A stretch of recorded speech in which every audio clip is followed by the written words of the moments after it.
Good evening and welcome to The Real Study with your hosts, MrSniDBitS, I don't have a problem with him, but I don't think he's that and a bag of chips. BlackGirlMarvel, I cried laughing. That was hilarious.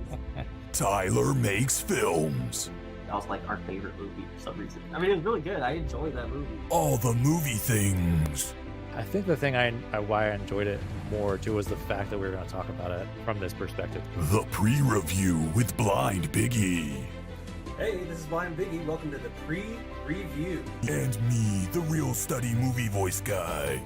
I'm the Real Study movie voice guy. Let's go to the poster wall. Good evening and welcome to The Real Study. My name is MrSniDBitS, and with me always is BlackGirlMarvel and Tylermakesfilms. No all the movie things again tonight, but he is out sick, and we hope he feels better as soon as possible. As you can see, he's here with us in spirit. And tonight we've got a special guest, an extra special guest, actually, just enough from TikTok as well as the Let Us In podcast. She has been a longtime friend of the podcast and follower of the podcast, so we are happy to be discussing horror films with her. And as you can see, we will be talking about Stoker, which is just enough's pick, Beast, and Hellraiser, all one title movies tonight for some reason. So we're going to move over to the main screen and we're going to say hello. Love the aesthetic, Justine. I love all the purple in the background. Great stuff.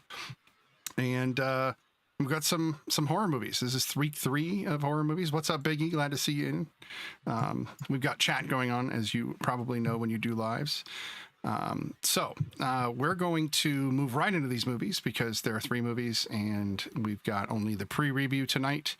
But why don't we have Justine, just enough, if you will, tell us, what do you do on TikTok? What's kind of your go-to, and tell us about your podcast as well. Yeah, so on TikTok, I talk a lot about horror films. That's kind of my niche, I guess.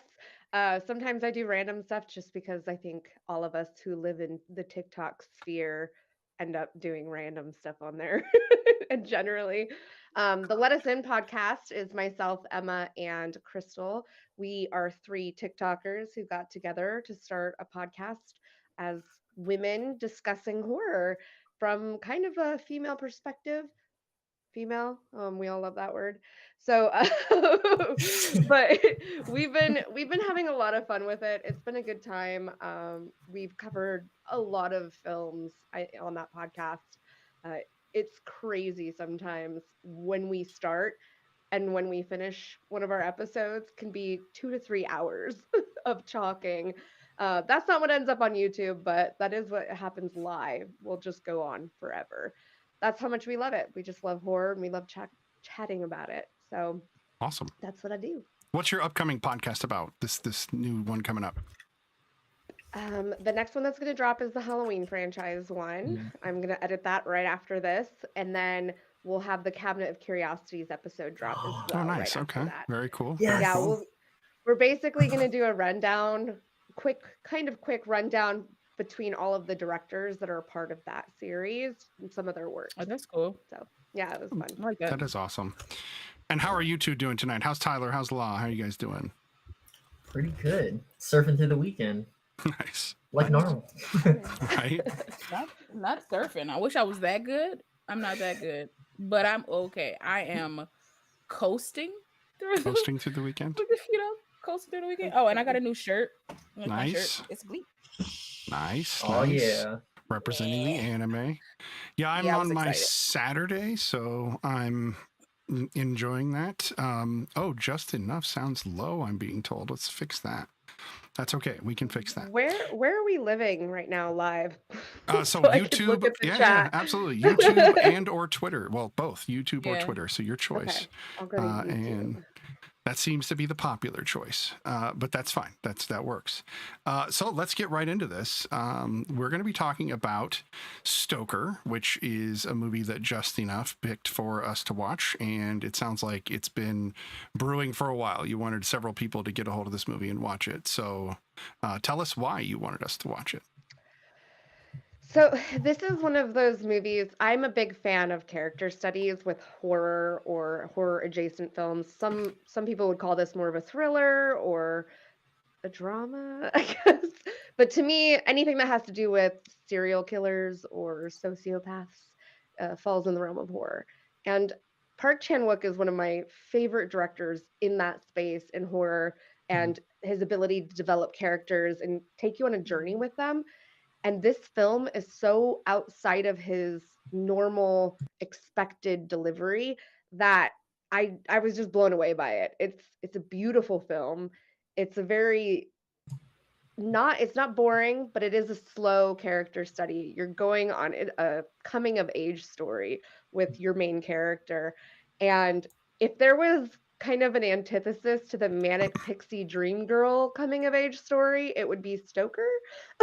So if that kind of explains why I like it as someone who loves horror, it's nice to see a coming of age story for a woman that's not the typical victim-y kind of sad story and teenage years are hard kind of story. She never feels that way when you watch this, and it's refreshing.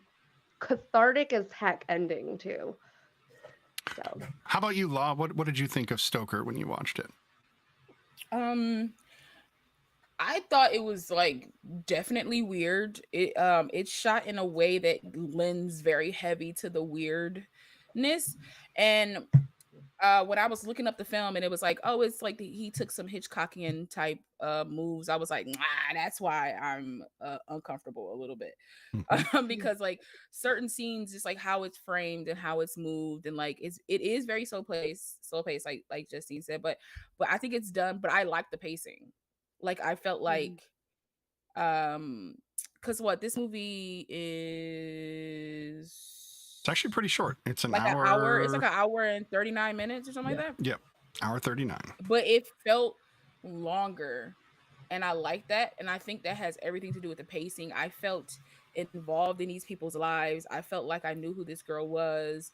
I felt just as concerned about Uncle Charlie as everybody else did. You know what I mean? Because I was just like, you haven't been here, mind you. We haven't been with the family that long, but I'm still like, you haven't been with the family. We don't know who you are. Yeah, but so, we like, know the family better, right? It feels no, like we we should, know the right? family. Yeah. Like, wait, I feel like I've known the family my whole life, and then Uncle Charlie comes in, and I'm just like, watch out for him because something's weird.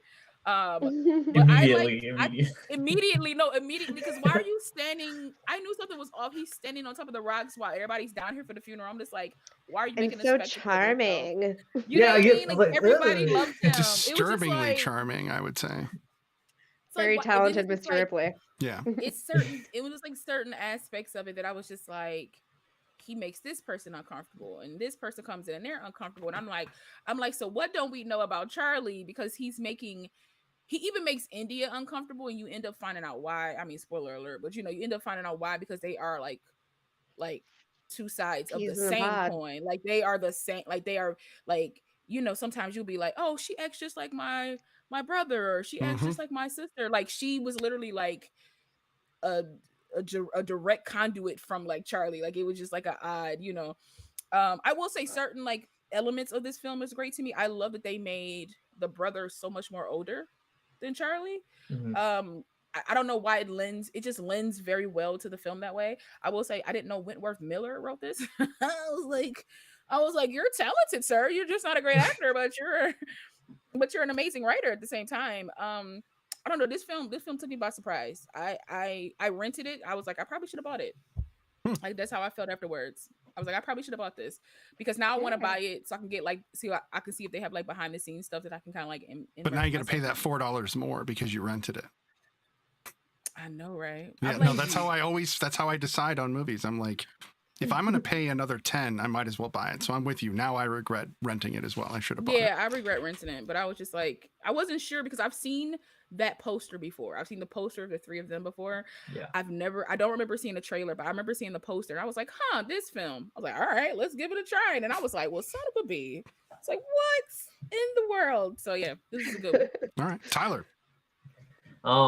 Yeah, the weirdness of it, I was like as soon as I knew who the director was, I was like, okay, cool. Korean horror movies, I know like the tone and the aesthetic of it, and it really gave like that. And I didn't realize it was him because it was like, oh, it's like an American movie. We're gonna watch it. It has Nicole Kidman, you know.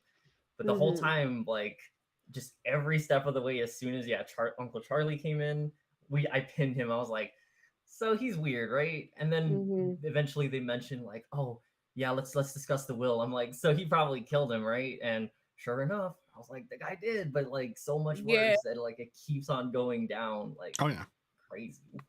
I said that midway through. I was like, he killed him.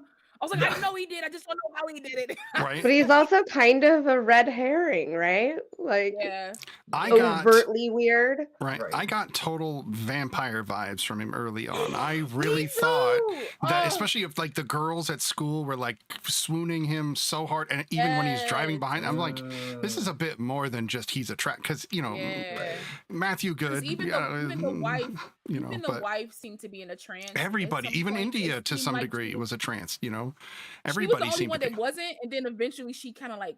I don't know. The looks she kept giving him made me think that there was like tension between them almost immediately. It just felt off and odd, and that's part of what made me uncomfortable.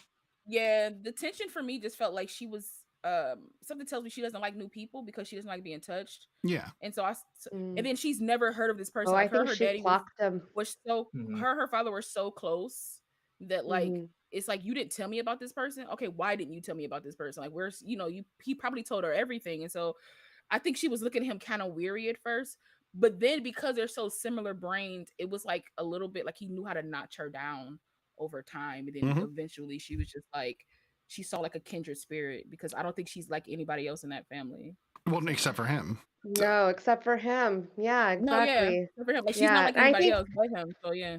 For me, you find out later. Sorry. Go ahead. Please, go ahead. You didn't get to say what you thought. No, it's okay. I was going to say the thing that stood out to me the most in this film, besides the kind of unique, you know, approach to the camera angles and the way he kind of approached telling her direct story, was the sound editing. It was beautiful in this film, and it was very turned up. A lot of the sounds were turned way up, and I liked that. The wine, you could hear her smelling it, you could hear her drinking it. All the egg crack when the egg crackling, down in the basement, like you know, with those swinging lights. The neck snapping, the neck cracking, yes, all of those things, and they did such a good job of making it feel like we were right sitting there with her, going through these experiences, and it made it more visceral. To me, sound is almost more important than visuals in a film, at least you know, for me.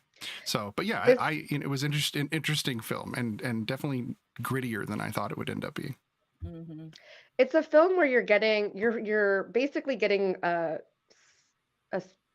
from the point of view of a serial killer, is what you're getting, and the coming of age of a serial killer, because that's what they are. They have antisocial disorder. You could tell, like, that's the whole point of this, is they're both alike in that regard. There's also this like narcissism that they have, where they can see better than anybody. They can hear things more than anybody, which is why I think they turn the sound up, because we're in her POV, like it's her story. And so you hear everything she's hearing. People think that they're talking quiet enough in the kitchen, but she can hear them, and she's just super aware of everything going on. She has like that acute sense of like, because I knew something was different about her when she was like painting, and she was painting what was inside the vase. Yeah, instead of what was on the outside. And I was like, she can see that? I was like, she can see that? Yeah. Well, the teacher even says you have to look into the subject, and she literally was looking into her subject. And her father like honed these skills at a young age, like teaches somebody to be aware of their senses at a young age, to shoot a gun, to like be patient and strike when you need to strike, and like to have a good eye. Like, she's an outlet.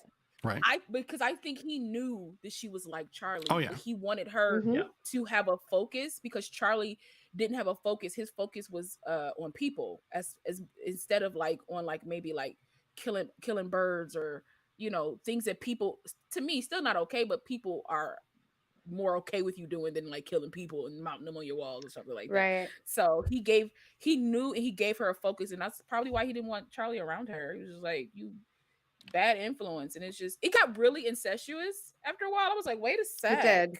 That's the tension I'm talking about. I think that's the narcissism part, where you have two predators who are clocking each other from the get-go. One is much more skilled, so he thinks, even though he's been kept up in an insane asylum for a while. Whereas she is now seeing someone who's living in their true self, and I think that was her draw. Like, oh, I can Yeah. accept this about myself. Oh, I like this. They're sexual sadists. That's what you find out in the bathroom scene, where Yeah, bathroom after scene, yeah. their first kill together, you think she's crying in remorse. She's not crying. Like, Nope. so, No, and not at that's when all. I think you Yeah. understand, right? That's the moment where you're like, oh, she is like 100% like him, like irredeemable, just like him. I don't know, when They're she the same found person. when she found But the honestly, maid. she's I feel like she's worse than him. I feel like It's I feel possible. like she's worse than him. I feel like he was like, okay, he killed his brother in the worst way I could ever. I'm like, dang, you just gonna drown this baby like in the sand? You just gonna bury this kid? And so like he didn't have like, so he lost all these connections to people, right? He got put into this asylum and he got put into this little thing. She probably had all these inclinations and her father saw them because he remembered them from the brother, but he was able to take her in a different direction. So she has all these like personal connections. She knows how to act in society. She knows how to like essentially be a person, but she's still kind of quiet and withdrawn, and that's okay. She don't like to be touched, which is still normal things that people go through. But I think she's worse than him because she it's like she could I think she could probably get away with it in ways that he could never, because she knows how to be in society. You know what I mean? Like I think she clocked him in the beginning, but didn't know what she was clocking. And then as he kept being around the family and talking, then the moment she saw Mrs. McGarrett and dead, which I like that actress. I was sad that she died. I was like, she's an amazing actress. and now she's a popsicle. I was so sad. I was like, when she saw that and she was just kind of like looking, it didn't bother her. Never said anything. Yeah, it didn't bother her. I was like, she's worse than him, man. And the ending let me know that she's worse than him because she played a game with that sheriff.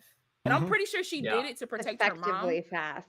I'm sure she did it to protect her mom, because if the sheriff would have came back, saw the blood trail, like whatever it is, but she's worse than him. I don't know if it was to protect her mom. She was ready to go out on a rampage. So to me, this was like what we didn't get to see with Dexter as he was raised up, in the Dexter series. Essentially, Stoker and Dexter should just, get together and enjoy rampaging, right, and just go about doing their things. No, they shouldn't. They would be the new modern day Mickey and Mallory. I'm just saying. But I did see parallels between the two. But to speak to the fact that she was prepared, that her father always prepared her when she was being bullied or harassed by those boys, and I call them boys because she struck like a freaking snake. Like she just popped, got him right in the hand, just like a snake. And she always has those pencils sharpened to to the fine point, and I liked that. I thought that was pretty great. Yeah. What did you say? Say it again. Her society. Yeah, she was like, see, that's how I do something. Like, it's like she's just very calm and like she's very like she just turns. Calculated. What did you say? And everybody's like, ooh. And I'm just like, when a person says that to you, leave them alone. Like you don't mess with them after that. Like I wouldn't have messed after you tried to punch her and she didn't move. I would not mess with a person that did that. Right? That and that's she knew it was going to happen again. Right. That was his move. Right. How long it took for her like not to flinch, because it's a natural human reaction to like move when somebody is like swinging towards you. So I wonder how many takes that was for her to just be like still painting. Might have been one. She might be that good. Right. Have any of you guys watched? She is that good. I love Mia. Have any of you guys seen Pearl? Not yet. From the X trilogy? Yes. Okay. I haven't seen Pearl yet. No. Okay. As I was watching this movie, I immediately knew. I was like, so she's probably a serial killer, right? She's like coming into like it's fun. Yeah, I see what you mean. You know what it gives? Stoker gives me a less whimsical Mr. Right. Yeah. Because it's the origin story of a serial killer. Like it's the origin story of a serial killer, and to me, that's what Mr. Right was. Like Anna Kendrick's character, it was an origin story of a serial killer, and it's just like, but that movie was like way more whimsical, and this one was like very like cold and kind of stoic-y, but so still like, stoic. Ooh, but but there was a beauty to it. Yeah. Yeah, it was a beauty to it. Like aesthetically, like the colors are muted, but they're still bright in a certain way. It gave me like Midsummer vibes in the aesthetic of the film because of like how certain things were like emphasized. Like she had on like this like mustard green sweater or something. And I Mhm. hate mustard green to save my life. It's because if it's not yellow, it don't need to be on nobody. If it's not bright yellow, but it was like mustard yellow, but it was still like bright in its own dim way. Like it showcased her, and maybe it's because like her skin's a little paler, so it kind of bounces off of that and stuff. So it was just all these aspects that I was just like, I'm digging this. You know what I mean? It like I just kept looking at Yeah. like scenes and colors and backgrounds, and it Well, just the it kept my house. attention. A lot of things. That house was Gorgeous. The built house in is a really magnificent. But did you notice that the Yeah. main bedroom had 2 separate doors into it? I thought that was a really strange Yes. architecture. So beautiful though. It really was. Or Yes. the dining room, No, which that was was a- weirdly like stuck off the kitchen, but the chairs were oversized, like weirdly like larger Yeah. than almost like the Tom Petty video, That you was a know, good- like I don't know. That was a good scene with the 2 doors where like she closes one door and you could just see his reaction from her talking to him. Mhm. And then they end up flipping after a while, and I was just like, this is interesting. But I do think she did it for her mom though, because she could have easily killed her mom too. She could have easily killed her mom. Because she was gonna kill the sheriff anyway.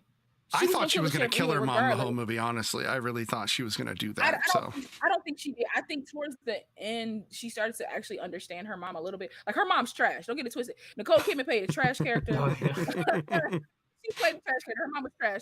And she like to literally sit there and be like, I don't think I ever brushed your hair as a child. So what did we do? And now you're wondering why I don't want to spend time with you, babe. Like it should be a surprise. But I think like towards the end, she started to realize that her mom is just like kind of weak. She's one of the weak ones. Yeah. And she's not weak. So if you are not a weak person, you protect the weak ones. Like if you're an alpha, you protect the beta. Her mom's a beta because all she did was like latch on to the alphas around her. Her husband was alpha, Charlie alpha. Mrs. McGarrett was Yeah. an alpha in the sense that she ran that house. She cooked the food. So like she latched onto alphas. And in a way, she latched onto her daughter too because she could see that alpha-ness in her. Like she just latched onto her. So her daughter, I don't think she could have killed her. I know she was annoyed by her, but I don't think she could have killed her. I guess So, slightly in yeah. Nicole Kidman's defense ish. I'm gonna draw a parallel to Shang-Chi. It's gonna be a little weird, but No, do it. hear me out. I did like the message of the film of like it was specifically Nicole Kidman's scene by herself. She does like a little monologue where she's talking about everything that as a parent you didn't finish or complete in your life gets passed down in hopes that they'll, your kids are gonna be able to pick that up. So I think in some weird like hyper version of it, she like accelerated and she's like, yep, I'm gonna basically take everything that my mom couldn't do and I'm just gonna be like 10 billion times stronger than she is, in the form of like I'm gonna kill people like for justified reasons. Yeah. No, I like that. I feel like to add to that, I feel like to add to because that's actually a good comparison. I'm not even mad at that. That's actually a really good comparison. I think to add to that too, because this is a coming of age story, and a lot of like young girls don't really find themselves or start to find themselves when they're like 18. Like that's the thing. Like when you're 18 years, like you just graduated high school, you're going to college, you become like this adult. She became this adult in this house after her father died, like somebody that was like her tether. And then I don't think she ever saw herself in her mother. I think she's always been like, because you could tell by her shoes were very like kid-like shoes. You know what I mean? Like, right. From her uncle. From her uncle. And so it's just like one of those things where it's like, but she thought she got it from her father. So she has elements of everybody on. Like she has the shoes from her uncle, the belt from her father. Beginning line. Right. Yeah. And then like, she has she's all these people. She's her mother, she's her father, she's her uncle. And I think at the end you realize that she's willing to embrace all of that. So like the fact that she's willing to be touched a little bit now, the fact that she was wearing heels, signifying that she's like getting older, but like that might not be her thing. She's like internally she wears heels, you know what I'm saying? Like she doesn't have to, she understands her power now in a sense, in all aspects. She understands her power as a woman, but she also understands her power with herself mentally to be able to get what she wants, like that drive. So like I enjoy this film. It's like layered in ways that I didn't It's the a opening Shrek line onion. tells you. Yeah, that Yeah. whole opening line she has is so good where she talks about we are not ourselves. Yeah. We are made up of other people. I wear my mother's blouse, my father's belt, Oh, and my yeah. uncle's shoes. Yeah. And it's the whole beginning is so beautiful the way it's stopping and going and stopping Yeah. and going and their close-ups and stuff. You don't know what is going on in that scene. And that's where the movie ends, is back at that scene. Mhm. And now we know the whole full picture. It's come full circle. We understand this journey she's just gone on and how her own discovery of how she is not herself. That once you know that and accept that you are made up of everything that you've experienced and people have experienced onto you, 100%. Yeah. you are free. Yeah. And it's like, that's it. She's like, I'm unleashed. Right. I'm 18 now. I have been unleashed on this world and I have been made by these people. Yeah. And it feels like she's giving herself permission to be a predator. And I love it. Like, I Speaking of love that, the way it ended. I like that's Yeah. a great segue. So the spider is, of course, the predator, and it's showing you that through the whole film, and it's constantly attacking Yeah. her or crawling up her the whole movie until finally it gets onto Charles, and you watch it climb up him. And I liked that because it was basically like almost her attacking herself or being insecure about her own predatory nature. Until she finally just gave in, and then it found its way to other things. That's what I took from it. But I really did enjoy the spider portion of all of it. Mhm. I just feel like she's suaver. She's suaver than Charlie. I felt like even if she didn't kill him in that moment and they went to New York together, they went away, she would have killed him eventually because he Or he would can't have killed control her. himself. But I don't think he would have killed her because I think he's been alone for so long. And obsessed with her. And he's been obsessed with her that I don't think, unless she like stepped out in a way that he didn't want her to step out in a way, which I don't think she would have because she's smart enough to play along Mhm. with him to move herself in certain aspects. But I feel like she would have killed him eventually. I just felt like in this moment you were like killing my mom and you thought I would be cool with it. So like you have to die. Oh, Right. I feel like because she heard him say, "Do you come with us?" to her mom, that was too similar Oh, to yeah. how he asked her to go with him. And then he killed her, but also he killed her father, who he loved so much more than anybody in the world. Yeah. So to her, who is she? So I feel like she was just anticipating his next move would be to kill her someday. So why not kill him now and be free Yeah. of all of this? Yeah. And at the same time, save your mom so she'll be loyal to you and not also be afraid of you and not come after you, ask you to stay. I think part of her was always afraid of her daughter. Like until that ending shot, you knew I think her mom always knew there was something off with her. She just didn't know what it was. Because even in like when she was talking about like she's like her and her father always going on these hunting trips, killing these birds and all this kind of stuff. Like, she was like How could I in her compete? mind, I don't think that's not what a woman does. That's not what a young girl does. Stuff like I think she's always been afraid of her in a sense. Mhm. But I think that ending shot, she was just like, yeah, this is why I'm afraid of you. Like I finally Well, I mean, if you come into a room and your daughter's wearing macabre style dress and reading a funeral book, and it would be weird. My It would be, morning attire. yeah. But I'm morning saying attire, not in yeah. their that's not their day to day. So there were definitely signs that she was off all the time and had always been off. There's also signs to their connection, though, because she learned the piano from her mom, who used to be a very well-to-do pianist and instructed people on how to be better piano players. And so clearly she allowed her mom to teach her how to play the piano. And she took that on, and it was something that she did quite often as a comfort throughout the film. When she was feeling uneasy or wanted to remove herself from a situation, she came back to that piano. So it kind of showed that her mom did impart some sort of comfort on her and a tie to her that you see when Charlie comes along to play the piano with her, and that's probably the most sexually tense scene in the That whole and the movie. shoes, I would say. Yeah. The I shoes feel like were. the shoes was his admission of incest, but Yeah. like the whole piano like- scene felt very I was like Well, she even You kind of like like tightens up when he reaches around like her. that? So I But don't then know. she falls not in into a bad it. way. Not a bad way. No, not in a bad way, but she was inviting it, but like you could tell she was like, She oh, tightens up because she's like, I don't think it's something she experienced before. Because I don't think she because none of those boys at her school, like none of the boys at her school, like she's like, I don't think she's into them in any way, especially since they make fun of her. Like this is herself. They're This is a lesser. person very lesser. You know what I'm saying? I don't even think mentally they're on like the mental capacity that she's like on. Like, you know what I mean? Like, you know how some people could like sense vibrations? She's like their vibrations aren't like really matching mine. Like, but I think she caught that early with Charlie, and not having like much experience with that, like she kind of got swindled by him in a way, but I think she allowed herself to do it because I felt like in this moment she wanted in a sense to like break out from what she's used to doing, because you see throughout the movie she don't stand up to these boys, and then like now she does. Like she finds new senses of like standing up for herself in different ways, and like as gross as it is to kind of get like, you know, a little juicy for your uncle, like that was part of her journey, I guess. That was one way to put it, Law. That was one way to put it. I'm out, man. So but it was just like that whole scene, just like I was like watching it, I was like, no. I was like, no. Now, here's the They're lucky question. they cast Matthew Good, because Matthew Good is good. So here's the question. Had Whip not done what he did and had Charlie not killed him, would she have really gone over to the killing side of things? Yes, she went out looking for someone.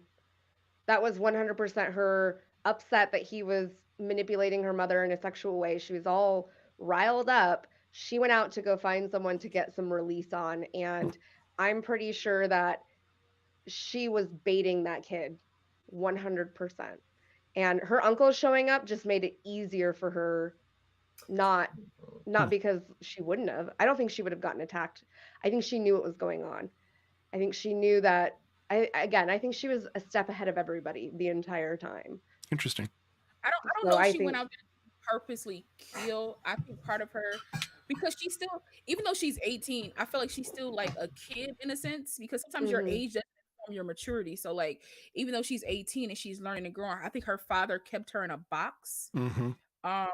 And so once he was gone, it was like the box was like slow. It was like Hella from like, you know, the MCU, like Odin died and like her prison like shackles are gone. Right. I mean, like her father was like a shackle in a sense, and so like she still had this like naivete, but also she's very smart and educated and well to do. So like a mixture of that leads to some like not like just being naive. So like I think she went out to do what was done, like because she literally had him do what her uncle did to her mother. Like she wanted to feel that sensation, like she saw it but she didn't understand what it was, so she went and found somebody to do that. Also she saw, like they watched each other. He saw her look, she saw him look, and he's been following her this entire movie. Like the chick couldn't go nowhere without him being like right outside the door or not too far away. So creepy.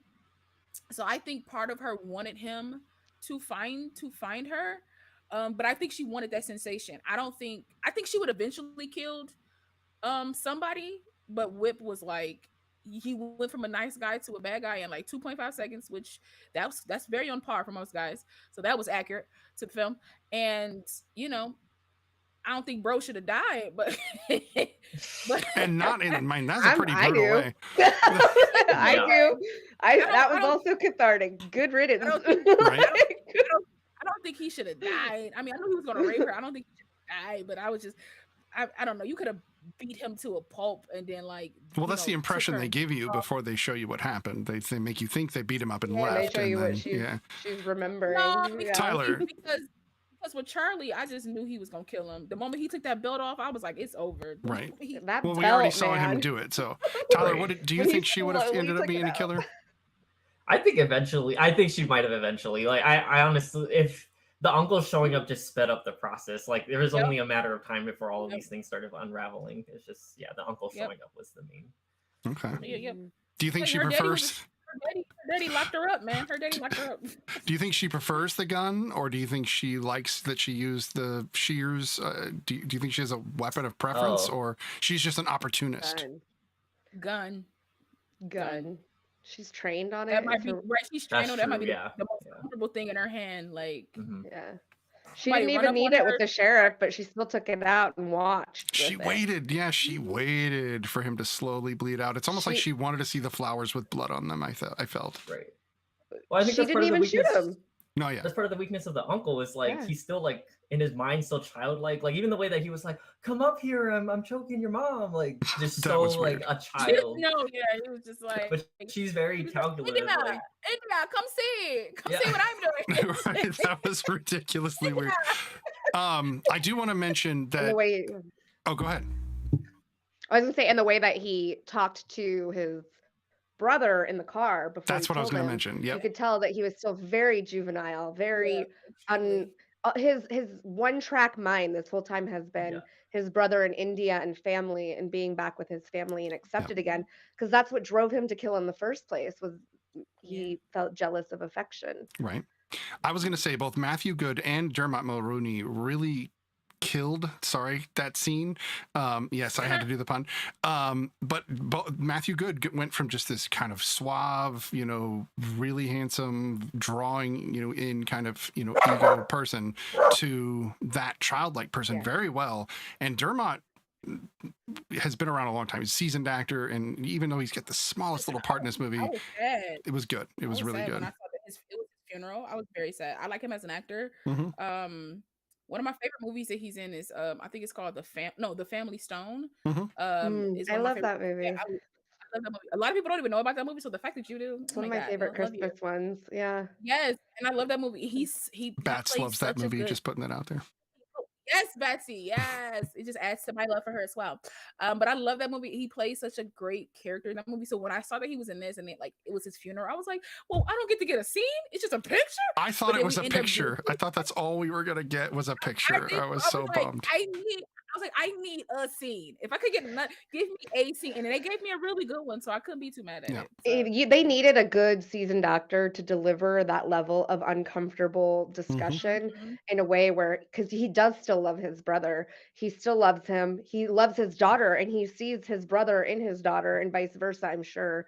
And so he had to basically pick up his Choose. brother and send him off all in one scene to protect his daughter, and do it without saying so, almost. Like, Well, the way he you handed know him how the people keys, dance around handed him the the book, issue. right? He did it Yeah. as though his brother just knew, like, because I think he knew, but he didn't. I really don't think he knew, because he was like, you know why I'm doing this. And part of his brain is just like, no, I did my time. Right. I did my time. Okay, I did this thing. Okay, whatever. But I did my time, and now I can be with the family. Now we can all be together. This is I should be fine. And then to feel the rejection from the brother once again for somebody else, I think that just like, Yeah, you but know, I mean, he wasn't his from brother. Mr. Stoker's perspective, I'm sorry, but you killed my little brother. I'm not trusting you near my daughter, and she acts like you. I'm not letting the two of you get together, no matter what happens. Oh, Like, for sure. totally Oh, for understood sure. that. I think they're I both totally very intelligent too. Right. Just in different one's just a little antisocial. the other Just a the other little. one is not. So I feel like the fans for the most part are hyper intelligent. I feel like they all are, just in like different in different ways. Like the mother sees things that nobody else sees, even though she's lazy as the day is long. But she still I think sees she's things. apathetic. I That's think another that way to put it. she gave good up way a to put it. lot of her life for did. her husband and her Her husband. daughter for nothing in return except for a lavish house to be trapped in. And She this was a poor wine, caged she bird. down on that wine. Boy, I tell you. I think Yeah, like she was. everybody's very intelligent, and I think India just has like she said in the beginning, she's all these people, but she has like her father's, like she has like Uncle Charlie's, like, you know, like predatory nature. She has her father's like very smart, like maybe like analytical thinking, like very focused thinking, and then she has her mother's grace in a way. Like she does have her mother's grace in a way. Like even in how she walks. You know what I mean? Like she doesn't like slouch.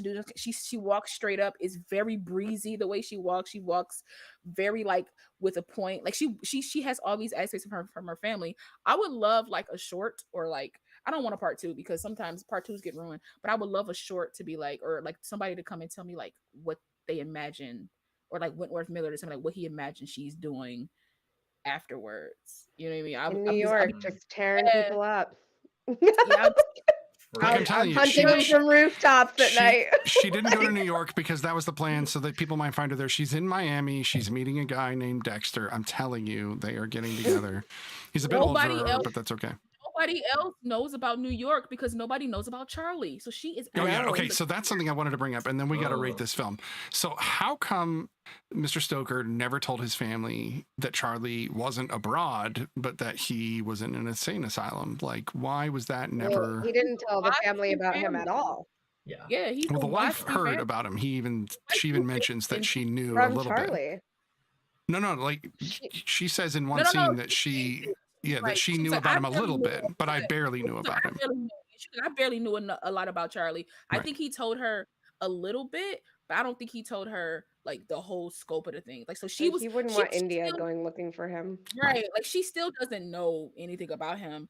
I mean, I feel like it was a waspy thing. You don't talk about this. You don't talk about like the damage, quote unquote damage. We don't talk about Bruno. Oh, they're super rich. This is a super rich, well-to-do family. That is the dark secret that they put in the building. But Charlie was there by choice. He was staying away until India turned 18 purposely. He was self-committed. So he was allowed to leave way early on. I was gonna say, because as a kid they committed him. He was committed as a child. Yeah. So but he asked to stay, and they donated so much money they allowed it. Okay. Possibly when he turned 18, they was probably like, well, he can go now because he's like an adult and he can't lock him up. But he was just like, nah, I need my baby girl to be 18 so me and her can kick it, because that was gross.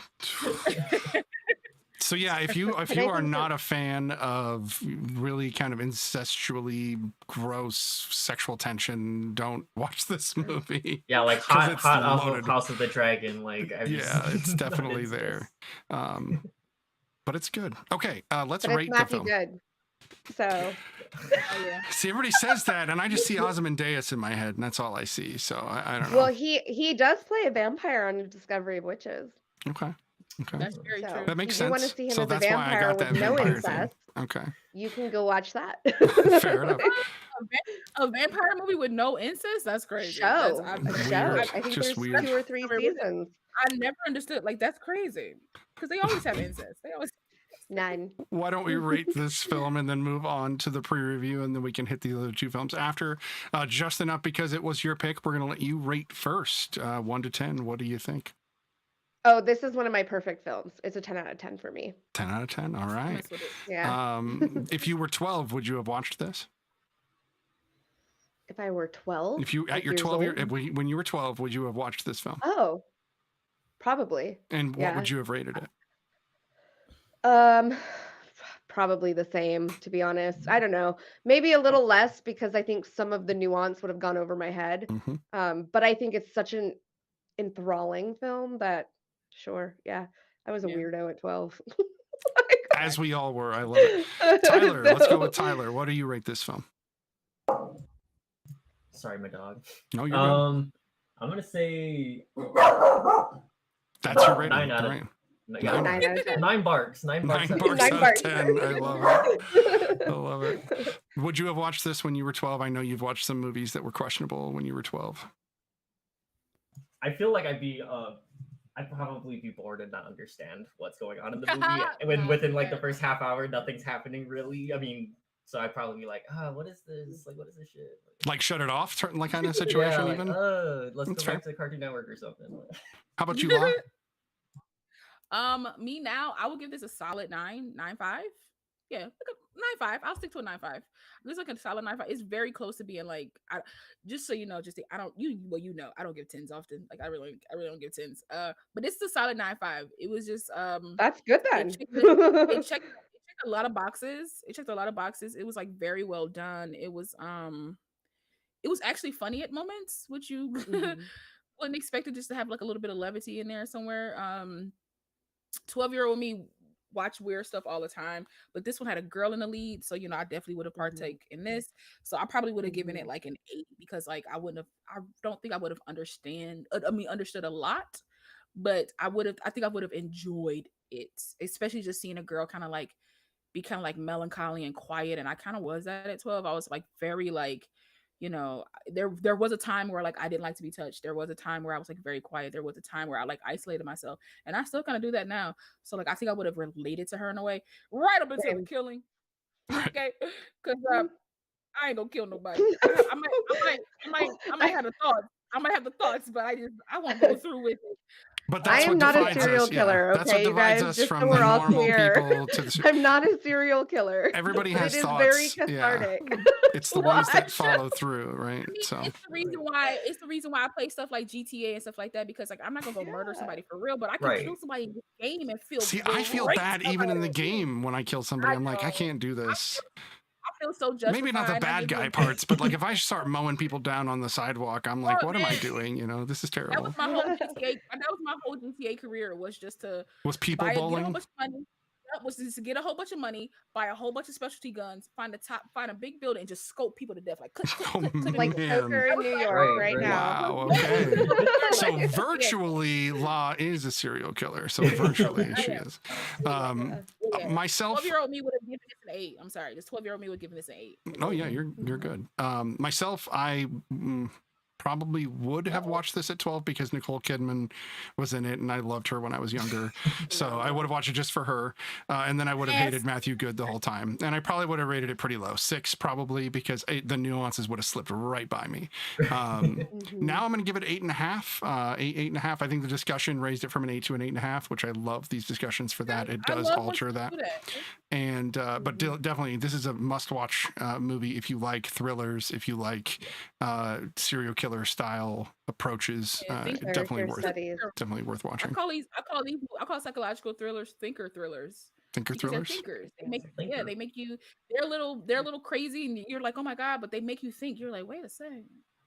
So yeah, it really makes you think. So I call them thinker thrillers. Yeah, I like that. I think POV serial killer POVs are really hard.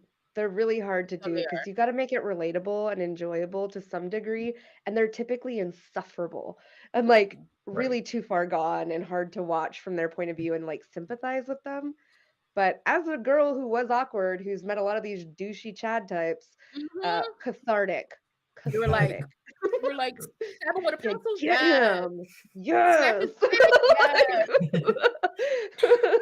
On that note, we are going to move to the pre-review. This is BlindBiggie's pre-review of all the movies coming out in the next week. So take a look and we'll be right back. The pre-review with BlindBiggie. The pre-review with BlindBiggie. Hi, this is BlindBiggie. Welcome to the pre-review. This is for the week October 17th through 23rd. The pre-review is where I tell you what movies are coming out in movie theaters and beyond. Starting October 20th on Shudder is one of the movies I've been waiting for, VHS 99. Watching the trailer for this movie, I was immediately disturbed. I also saw Stephen Ogg in the trailer, which I'm happy for. If you don't remember, he was in The Walking Dead for a little while, as one of Negan's lackeys. Witness a hellish vision of 1999 as social isolation, analog technology, and disturbing home videos fuse into a nightmare of found footage savagery. VHS 99 is a Shudder original, streaming on Shudder October 20th. Next on October 21st, we have The Banshees of Inisherin. This comedy drama is about two lifelong friends that find themselves at an impasse when one abruptly ends their relationship, with alarming consequences for the both of them. This movie has some gorgeous scenery, some very dry humor, and if you remember these two actors from In Bruges, The Banshees of Inisherin are in for a theatrical release on October 21st. Next on my list is Black Adam, starring Dwayne "The Rock" Johnson. Nearly 5,000 years after he was bestowed with the almighty powers of Egyptian gods, and imprisoned just as quick, Black Adam is freed from his earthly tomb, ready to unleash his unique form of justice on the modern world. This movie stars Aldous Hodge as Hawkman, Pierce Brosnan as Dr. Fate, Quintessa Swindell as Cyclone, Noah Centineo as Atom Smasher. We're also supposed to have an appearance by Henry Cavill's Superman. Black Adam breaks loose in theaters October 21st. Now we have a Hulu original film called Matriarch. This Hulu original is a horror movie. Afflicted with a mysterious disease after surviving an overdose, a woman returns to her childhood home to confront her personal demons, but instead discovers a real one. Watching this trailer, the music was very intense, and I'm hoping that carries over to the film. This movie is very dark and shrouded in mystery. Matriarch airs on Hulu, October 21st. My Policeman is a drama romance, which comes out in movie theaters October 21st, and then streams on Amazon Prime Video, November 4th. The arrival of Patrick into Marion and Tom's home triggers the exploration of seismic events from 40 years previously. Watching the trailer, this movie is going to be full of romantic drama, and it looks like some great acting from Harry Styles. My Policeman premieres in theaters October 21st. Next, streaming on Apple TV Plus, is Raymond and Ray. This movie stars Ewan McGregor and Ethan Hawke. Half-brothers Raymond and Ray reunite when their estranged father dies, and discover that his final wish was for them to dig his grave. Together, they process who they've become as men, both because of their father and in spite of him. You also get to see Oscar from The Office. This movie looks both funny and endearing. Raymond and Ray streams on Apple TV Plus October 21st. Next up is the return of Tanya Tucker, in theaters in New York and Los Angeles. An exploration of Tanya Tucker's life and career, and the collaboration between Tanya Tucker and Brandi Carlile, a great music producer. This has classic Tanya Tucker footage and photographs celebrating her experience in the country music world. The Return of Tanya Tucker has a limited theatrical release on October 21st. Next up is a new one from Paul Feig, The School for Good and Evil. This movie has some new faces, as well as some people we've seen before, like Charlize Theron. Best friends Sophie and Agatha find themselves on opposing sides of an epic battle when they're swept away into an enchanted school where aspiring heroes and villains are trained to protect the balance between good and evil. There's a lot of great costume design in this movie, set design. The overwhelming fantasy from the trailer that I viewed is just oozing out of the screen. The School for Good and Evil streams on Netflix October 21st. Next up on the 21st is Slayers, starring Thomas Jane. A group of superstar influencers are drawn to a reclusive billionaire's mansion only to find themselves trapped in the lair of an evil vampire. The only way out is to be saved by a famous online gamer and old-school vampire hunter. Thomas Jane is in this, and it looks really fun. Malin Ackerman is also appearing in this movie, which looks to be a great, gory, fun treat. Slayers premiering in theaters October 21st. And the final movie on my list today is Ticket to Ride, starring George Clooney and Julia Roberts. A divorced couple teams up and travels to Bali to stop their daughter from making the same mistake they think they made 25 years ago. This movie looks funny, and the interactions between George Clooney and Julia Roberts as an ex-married couple are very tense. And this looks like it's going to be a great, funny, dramatic ride. Ticket to Ride premieres in theaters October 21st. All right, that's it for the pre-review. Hope to see you out there. And we are back from the pre-review, and we are going to be moving on to Beast. That was an awesome pre-review, Biggie, by the way. We really appreciate that. We were talking about all those movies during the break there, and go check them out. They'll be on all the platforms, as he mentioned. But we're going to talk about Beast. Idris Elba is a father of two, and he is in South Africa to visit his deceased wife's homeland, village. Essentially her village, her house, and his best friend, who I always Sharlto, I always mispronounce it. Thank you, Copley. Yep. Is his best friend, and he's been taking care of her house in their absence, and of course they've been living in New York, and that's kind of where the film picks up. Why don't we move over to the main screen and let's hear what Tyler has to say about Beast. I actually liked it, and it's weird because a lot of the few people that I had watched the movie said that they didn't like it. It was boring, it was long, and so I watched it and I was like surprised. I was like, this is fine. Like even the flaws within the movie, it was fine. Like I moved past it. It wasn't the movie's only about an hour and 30 minutes, so it gets going really quickly. I didn't feel like it was long. I got to see Idris Elba punch a lion multiple times. Like that was crazy. There's a lot of suspenseful moments. Like I really enjoyed every bit of it, and because it seems like one of those like straight to TV movies, like Anaconda or something. You know, you got like the big animal that's attacking. Oh yeah, or whatever, right? Like that vibe. But it did it really well. I think the only thing that I didn't care for sometimes was like the score. Sometimes the score will be kind of very like adventure like, and I was like, this doesn't feel like this. Almost feels like A24 art house like suspense thriller. Like they might as well just lean into like whenever they did like the I don't know if it was like drums and like kind of low synth or something bass, like that stuff was creepy, especially when like, oh, I can't see where this lion's at. That too. Sorry, one more thing. It reminded me of Alien. It reminded me a lot of Alien because I love the cinematography of like they did a lot of long one take shots that I think was underappreciated by everybody. I'm like, why didn't anyone talk about this? They're like constantly like facing the characters and never turning around. I'm like, can you like turn around just in case? There's something behind you. I know it. Right. So good. How about you, Just Enough?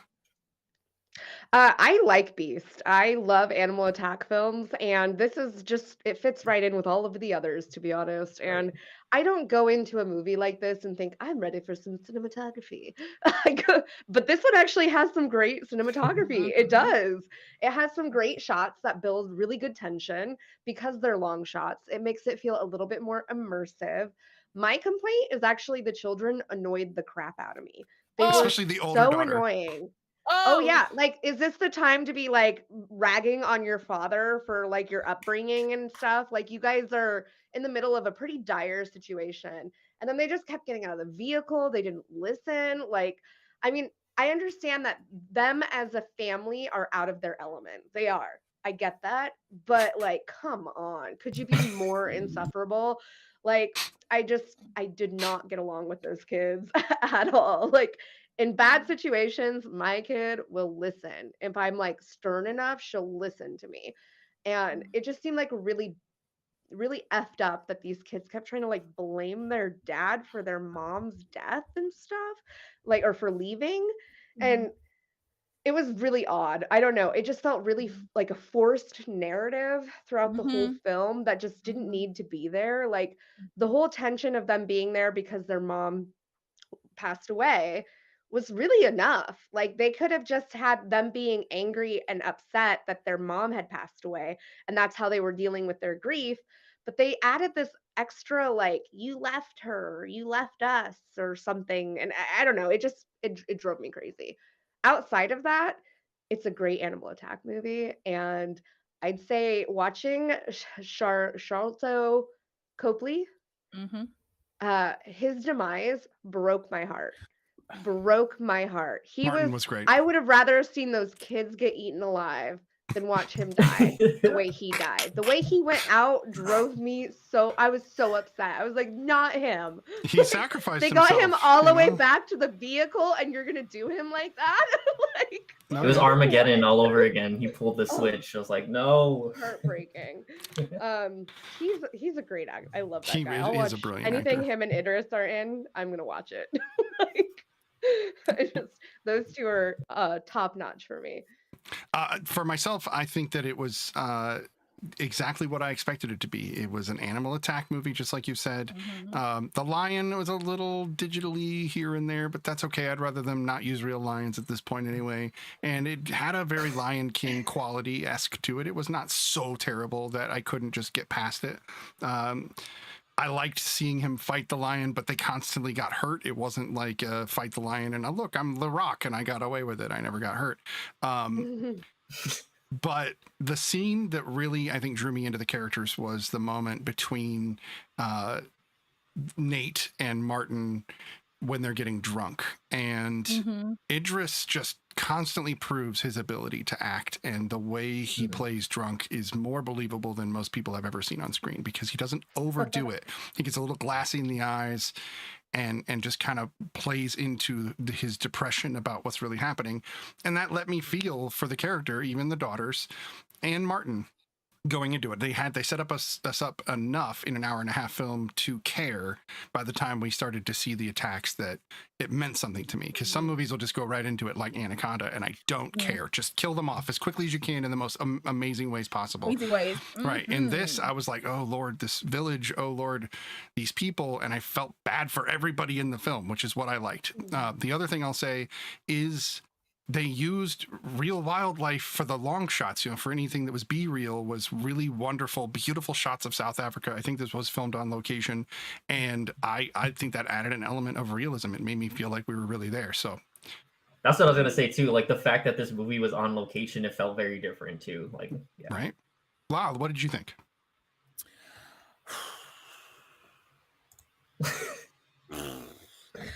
Okay.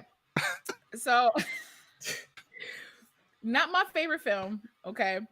This lion was a Michael Myers of the Serengeti because they did lure the crap out of him, didn't they?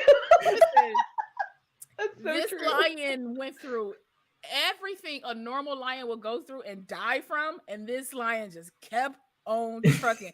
That revenge kept him moving. You understand me? They laid it on thick. Thick. I was like, okay, bro, you got lit up and was still okay. I was like, how? But I knew going in I would have to suspend disbelief. Yeah, because it is like an animal like survival, like a survival film. Like you have to because if you kill an animal that fast, like it ain't gonna be. But do stuff better. Like you shot this thing with a trank, and he arose after 30 minutes. How? He ain't take no methamphetamine. He ain't take no speed, no drink. Like what is it? But I was like, whatever. Maybe that is if you it. eat enough people, right? I guess you eat enough people. I was like, what's happening?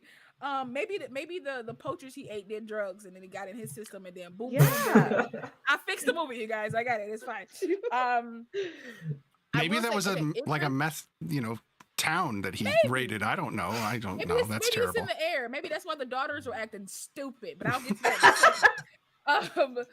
I will say Idris is a phenomenal actor. I've heard people talk about his accent. They didn't like his American accent. They don't really say this in the film because they don't really give a lot of backstory. They just kind of give you bits and pieces and then be like, lion.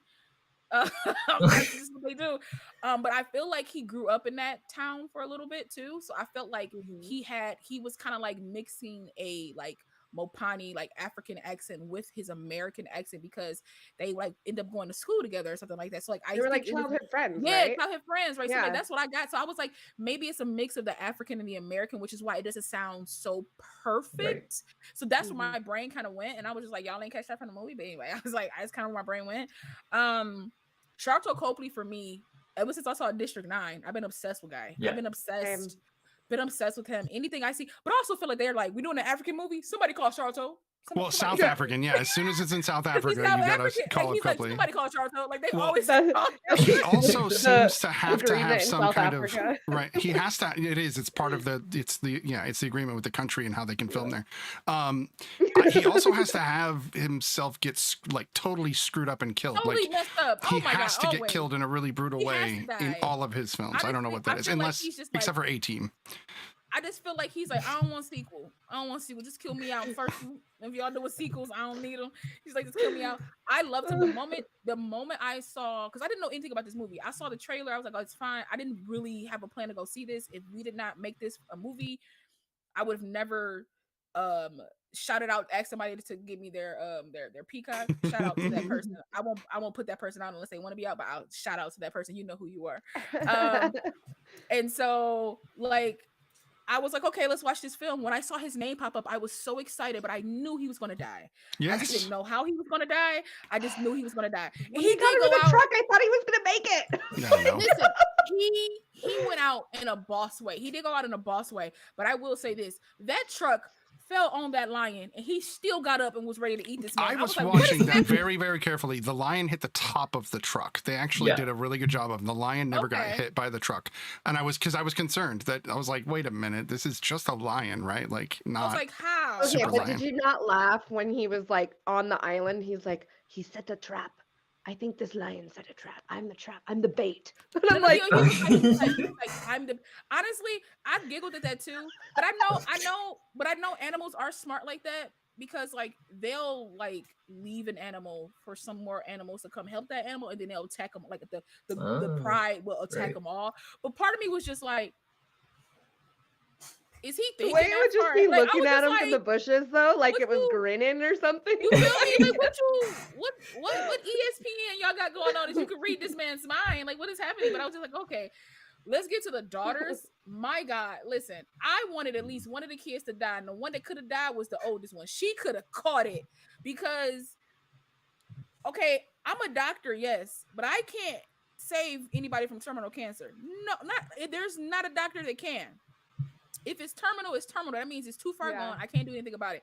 You can be mad all you want to about me and your mom not being together anymore, but to sit there and be like, I didn't love her, or you weren't there, and all that kind of stuff. It's like but here's the thing: you didn't give me enough story to know whether or not he was there or not.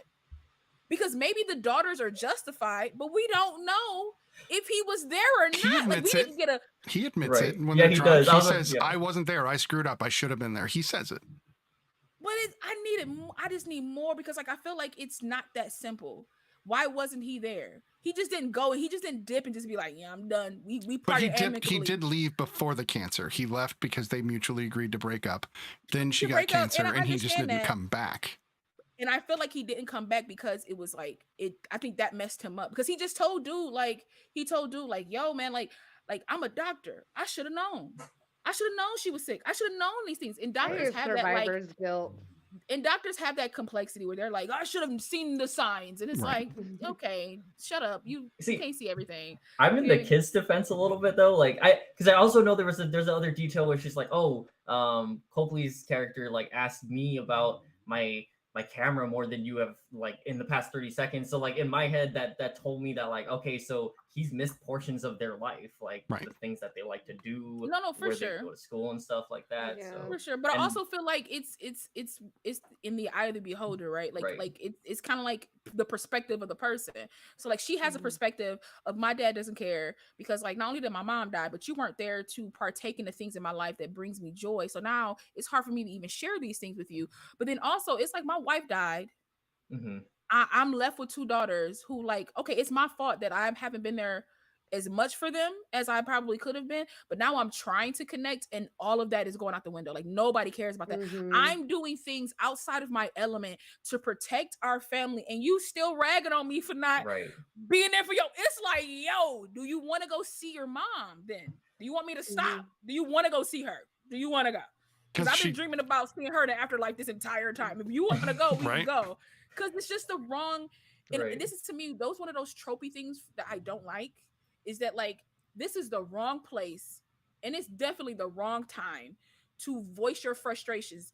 All that should actually die down and get thrown out the window. And now we should be like hyper survival mode to survive. Why are we arguing? This lion is still out here trying to kill us. I'm a medical doctor trying to shoot a gun. I got a knife. I don't know what I'm doing. And it was just like I just felt judgment from the kids because he was like, "I'm gonna go try to hotwire this car." They're like, and he let his guilt like rule him. I'm trying. He did let guilt rule him. He let his guilt rule him because he didn't. He should have told them to shut up. As a dad in a survival situation, he should have been be quiet, stay in the freaking truck, and shut up. Just shut up. We'll deal with this later. My favorite part is when the younger sister is like, all you do is talk. Can you just shut up for a minute? And I was like, you better tell her to shut up. I swear those two swapped places so many times in the movie with who was being rude to dad and who was shutting the other up. No. I swear it happened. And it's like, which one are we supposed to be like?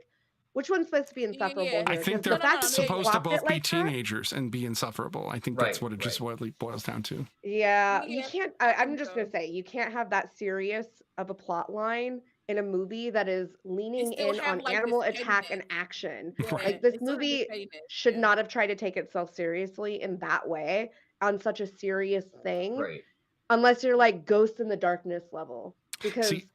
this movie's not like that. It wasn't. I can see that it tried to take elements of that, but at the The end, man-eater lion part. yeah, but also the like this lore of was- it, and Yeah.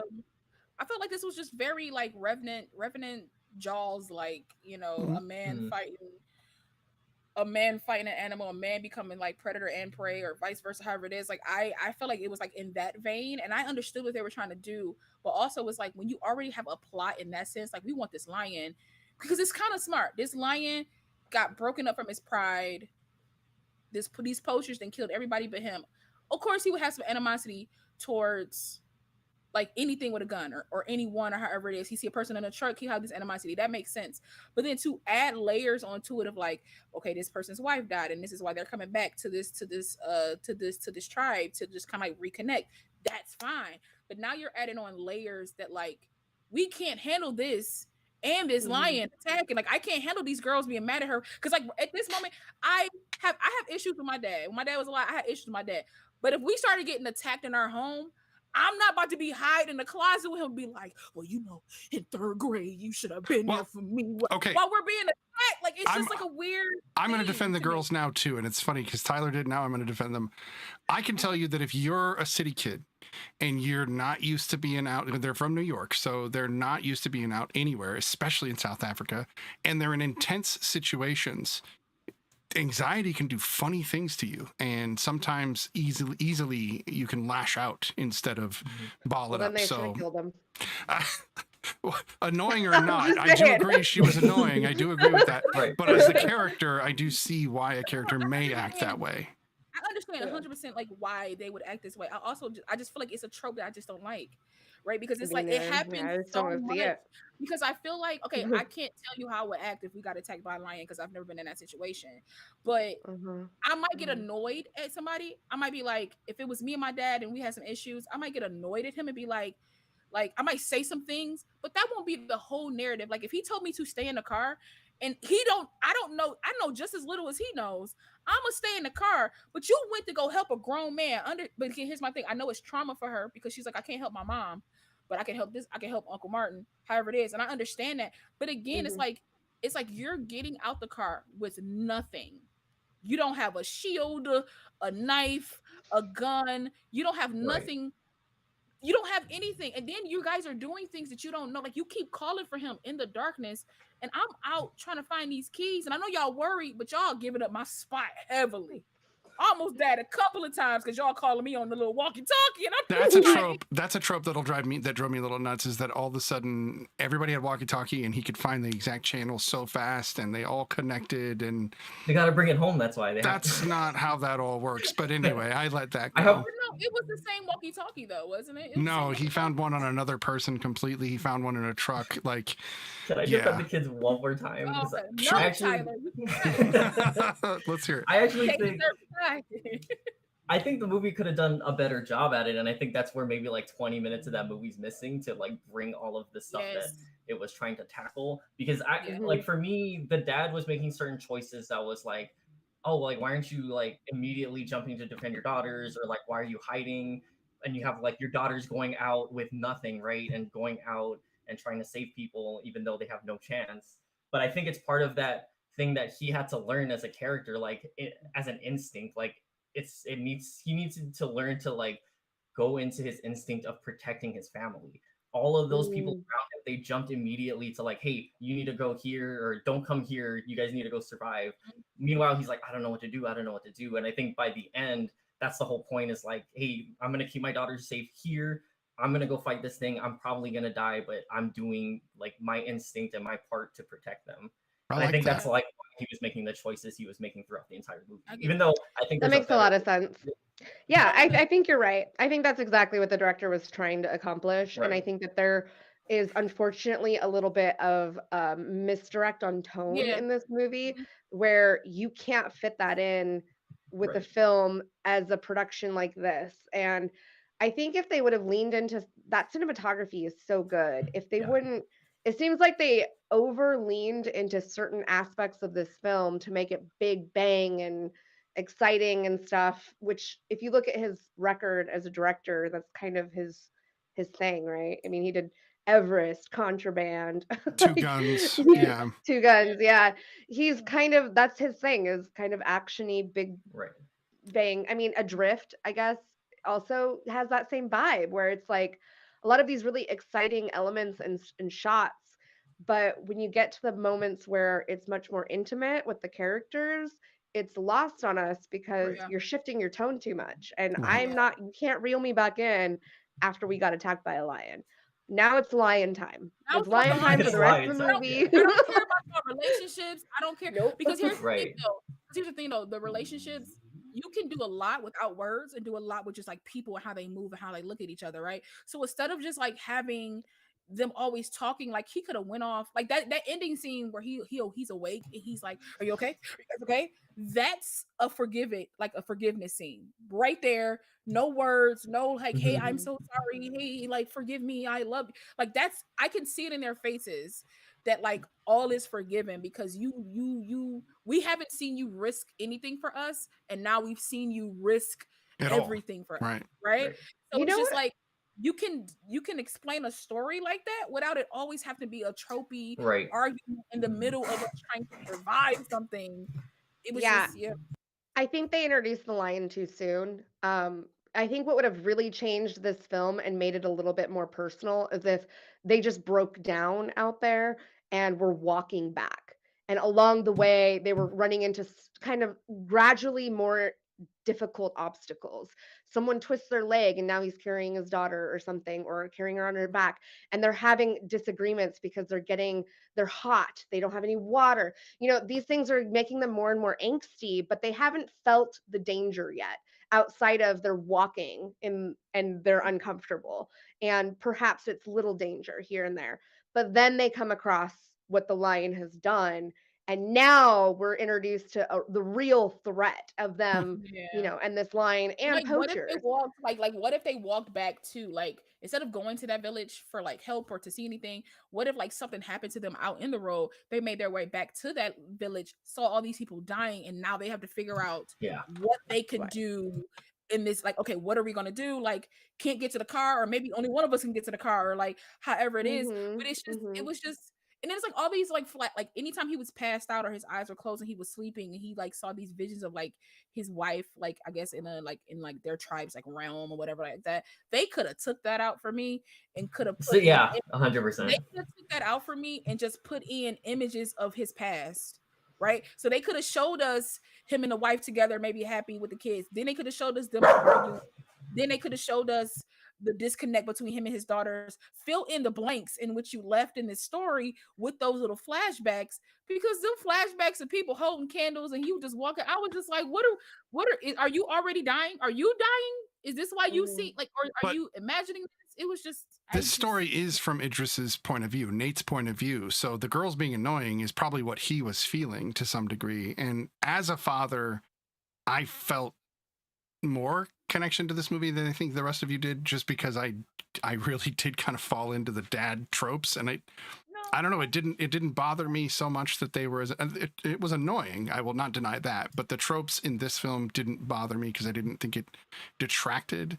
I don't think this is the most amazing movie. I'm not going to give it a high rating, but I'm also still none of the things you guys have mentioned have really bothered me. It was more that I just didn't get any adrenaline rush that I would normally get from an animal attack movie, and it didn't. Maybe it was a little cookie cutter at the end. I don't know. Maybe that part bothered me a little bit, Yeah. but. I think Yeah. they cut the tension too much.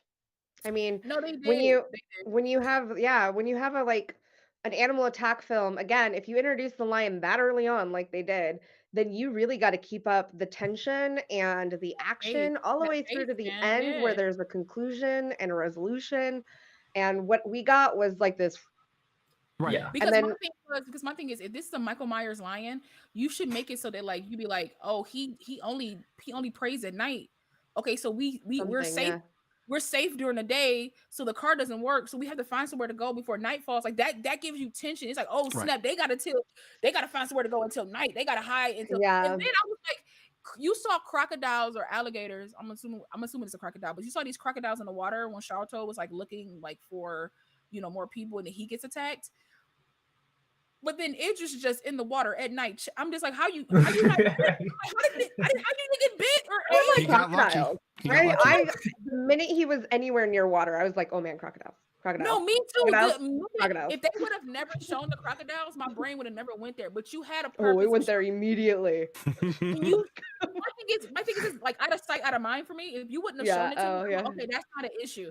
But you showed like two of them, and then he just in the water. I think I watched Crocodile Dundee too much because the minute he walked up to the water the very first time and the water rippled, I was like, crocodile. There's gonna be a crocodile. I remember that water filling scene and the like crocodile came up. You know. He did catch that snake by the head pretty quick too. It seemed very. He had a bit of that like. Probably. I just thought of that. He snatched it so fast, and there were so many elements of that where I'm like, this guy's a doctor. Are we sure he's not like Delta Force or something? Because he's. That would have been a great little like maybe trope that maybe he was like a CIA doctor that did some extra. CIA doctor. Give me something. I don't know. Delta Force doctor or an army doctor or something. Right. But no, he was like a surgeon from New York, but yet because it's Idris Elba and he's just this hulking man, you know, he can fight snakes and lions and it's no problem. A great story arc to explain like how he knew them as children, but then he joined the American military maybe and became a doctor that way. We're gonna and then rewrite they this movie. reconnected right after. We literally have rewrote this movie. I'm just saying. Does anyone know if this is a pandemic movie at all? I don't know. For that, I don't think it is. It felt like production wise, it felt like this might have been like a situation where like the story is all over the place because they're constantly having to like, well, we can't really put two crocodiles in there because there's nobody here to do it. Like fair. It felt like a very like half movie, if that makes sense. That does make sense. But I don't think it is. I'm looking at the production stuff. It doesn't say anything about COVID had anything to do with this. I'm gonna be honest. I think this is a guy that writes. And he messed up. I thought he tried to cut corners and he messed up. I think this is a guy who knows how to make Mother Nature versus man and knows how to make man versus man, but does not know how to make beast versus man movies. And that requires us to like accept, like for one, we're going to have to accept there's a reason why this animal is hard to conquer outside of what we already know about animals. We know a lot about animals just alone. So how are we going to make this beast be like more beastie? And how are we going to carry that for an entire feature-length film? I just don't think that they delivered that. I think that they delivered, it's Deep Blue Sea. It's what it is. Yeah. It's Deep Blue Sea. Where it's fun enough and you'll watch it again possibly, but... I prefer Deep Blue Sea. I do too, but that's because there was a constant threat going on that was outside of just the sharks. And they showed why the sharks were smart. They gave me, you're not telling me why this lion is this formidable, okay? Because I thought they were doing the looming threat of like getting out of the facility was on them, and then they realized the sharks were like maneuvering them through the building. Whereas in this, there was no other looming threat except for they were stuck with a lion. Well, the poachers were out there. Show up. Yeah, but the poachers got owned. Yeah, they did. More so than they were. But I think in a sense, I wanted to see the poachers get owned by the lion because that's redemption for real world stuff. So that, you know. That's why they did it. That's exactly why they did it. The writer of this film apparently also wrote Rampage. So you can take for that what you will. Yeah. Okay, well, that makes sense. Surprise. Yeah, I'm not trying to knock. Like, it was a fun enough movie, but it wasn't, it wasn't much.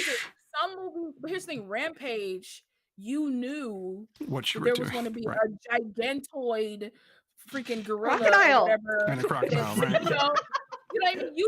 You knew that this thing was going to happen. Yeah. But in this movie, you have a very formidable, not saying that lions already are formidable, but this thing was like bulletproof. Like this thing was like, it was made of vibranium, this lion. I was just like, what are we? It was the only one of its pack to survive. Its pride. So you telling me that he was around? It was other ones this formidable.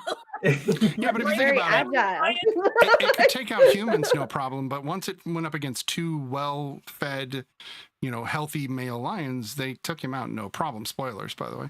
Shout out to those lions though, because I felt like the moment he ran to those lions, I was like, he about to put on a show, and hopefully, And hopefully these lions will respect him enough and save his life. And they literally did what my He brain must have said. smelled like Martin or something, because that's the only reason I can Oh, imagine. right, Also, but also I think they saw him.